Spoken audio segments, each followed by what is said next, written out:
1997 को प्राचीन भारत की जिस धरती पर ब्रितानी हुकूमत विक्टोरिया राज की स्थापना की स्वर्ण जयंती मना रही थी, उसी साल 23 जनवरी को उसके विरुद्ध संघर्ष करने वाले सुभाष चंद्र बोस का जन्म बंगाल प्रोविंस के कटक में हो गया था।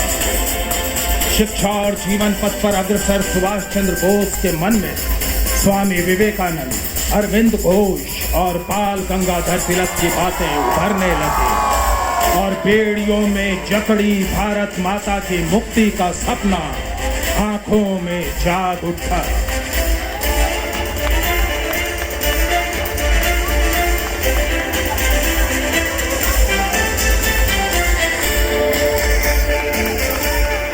पिता के जिद पर उन्हें आगे की पढ़ाई के लिए इंग्लैंड जाना पड़ा। सुभाष चंद्र बोस ने आईसीएस की परीक्षा पास कर पिता का सपना तो पूरा कर दिया, अब अपने सपने को साकार करने की बारी थी। कैम्ब्रिज की पढ़ाई छोड़ आईसीएस से त्याग पत्र दे जिस पानी के जहाज से वो इंग्लैंड गए थे, उसी पानी के जहाज से अपने देश लौट आए। महात्मा गांधी के कहने पर वे देश बंधु चित्तरंजन दास से मिले और स्वतंत्रता संग्राम में कूद पड़े। कलकत्ता में प्रिंस ऑफ वेल्स के आगमन का भयंकर विरोध हो रहा था। सुभाष चंद्र बोस अपने साथियों के साथ सड़कों पर निकल पड़े और गिरफ्तार कर अलीपुर जेल में डाल दिए गए। देश बंधु जी कलकत्ते के पहले महापौर बना दिए गए और सुभाष चंद्र बोस मुख्य प्रशासनिक अधिकारी। उन्होंने खादी को निगम कर्मचारियों का वस्त्र बना दिया और अंग्रेजी नाम वाली सड़कों का नाम बदलकर भारतीय विभूतियों के नाम पर रखना आरंभ कर दिया। उन्हें क्रांतिकारी षड्यंत्र में गिरफ्तार कर बर्मा के मांडले जेल भेज दिया गया। लोगों की नजरों में सुभाष चंद्र बोस की छवि एक मजबूत नेता के रूप में स्थापित हो गई थी। सुभाष चंद्र बोस युवा दिलों के चहेते बन गए थे। सन 1938 में उन्हें कांग्रेस पार्टी का अध्यक्ष चुन लिया गया। सुभाष चंद्र बोस के प्रगतिशील विचार को स्वदेशी और कुटीर उद्योग के विरोध में देखा जाने लगा और जब दूसरी बार अध्यक्ष बनने की बात आई तब उनका विरोध शुरू हो गया। सुभाष चंद्र बोस के लिए कांग्रेस के अंदर का वातावरण दिन ब दिन दमघोटू होता जा रहा था।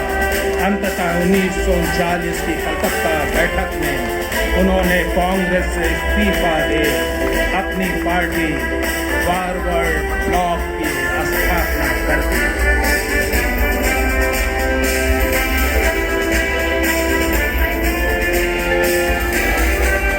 नेताजी को लगने लगा कि भारत की आजादी अंतर्राष्ट्रीय राजनीति में प्रवेश करके ही पाई जा सकती है।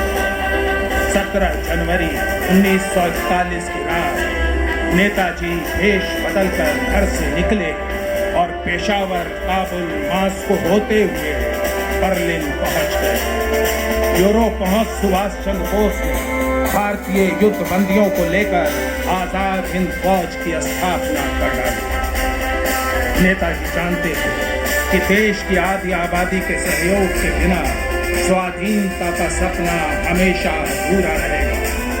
नेताजी ने आजाद हिंद फौज की भारतीय वीरांगनाओं का युद्ध दस्ता रानी झांसी रेजिमेंट की स्थापना कर दी और जानकी तेवर को बनाया गया सेकंड इन कमांड। 4 जुलाई 1943 को सिंगापुर के टाउन हॉल के बाहर खड़े आजाद हिंद फौजियों को नेताजी ने संबोधित किया और दिल्ली चलो का जय घोष कर दिया। मार्च 1944 एमजेड कायानी के नेतृत्व में आजाद हिंद के फौजियों ने बर्मा के रास्ते मणिपुर के इम्फाल पर धावा बोल दिया। दिल्ली चलो के नारे से आकाश गूंज रहा था।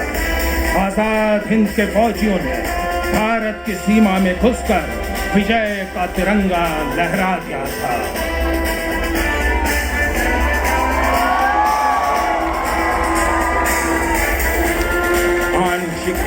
थी और आजाद हिंद फौजियों के बढ़ते कदम को बेमौसम बारिश ने रोक दिया। आसमान से बमों की वर्षा होने लगी। आगे बढ़ना संभव नहीं था।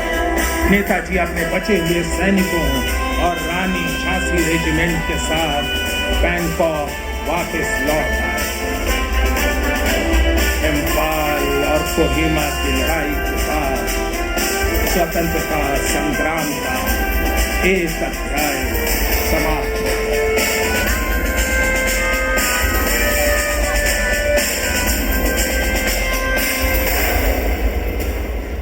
लेकिन लोगों की यादों में नेताजी वैसे ही जिंदा थे।